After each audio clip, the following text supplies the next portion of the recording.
L'homme retire la sculpture posée sur la table. Il allume la lampe. L'ombre de la statue apparaît lentement. L'homme est très excité. Cette fois, il a enfin réussi. Mais le matériau de l'ampoule est instable. Peu de temps après, l'ampoule explose. Furieux, l'homme jette l'ampoule. Il a déjà échoué d'innombrables fois. Mais en voyant la photo sur le mur, l'homme retrouve son moral. Après plusieurs heures de recherche, il fabrique une potion spéciale, qu'il verse goutte à goutte sur la mèche. La lumière passe du jaune au bleu. Cependant, sous cette lueur, apparaît soudain une créature mystérieuse, qui laisse l'homme pétrifié de peur. La créature sonde constamment la lumière, puis se retire rapidement dans l'obscurité. Il pousse l'ampoule vers l'avant. Sous l'éclairage de la lampe, un mineur apparaît lentement. L'homme réalise que c'est un fantôme. Ils se regardent mutuellement. Une sensation étrange. L'homme continue à pousser la lumière, mais à cause de la longueur limitée du fil électrique, ils se rompent directement. La lumière s'éteint. Le mineur disparaît également, accompagné de bruits souterrains. La maison se met à trembler. L'homme réalise que cette lampe, non seulement peut éclairer les morts, mais peut aussi connecter des espaces mystérieux. Pour vérifier cette hypothèse, il achète du matériel. Après modification, l'ampoule est transformée en version portable. Puis il se rend seul dans un manoir abandonné. L'endroit semble abandonné depuis longtemps. Des chaises sont éparpillées dans le couloir. L'homme continue d'avancer. Il découvre un livre qui se feuillette tout seul par terre. L'homme allume lentement la lampe.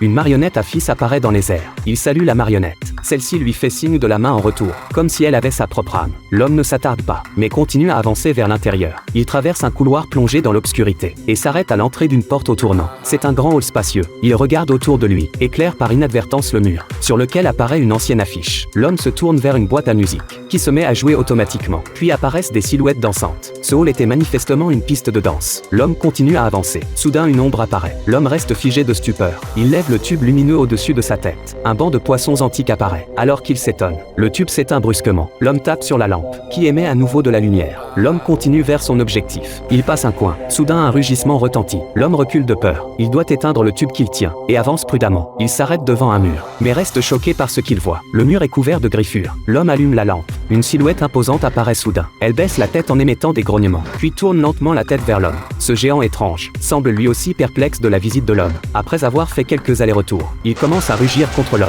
puis manipule les planches sous ses pieds pour attaquer l'homme. Le tube lumineux est directement brisé. L'homme prend peur et s'enfuit. Cependant le géant continue de rugir, et le tube s'éteint. L'homme ne peut plus voir le géant, mais la superposition spatio-temporelle ne disparaît pas pour autant.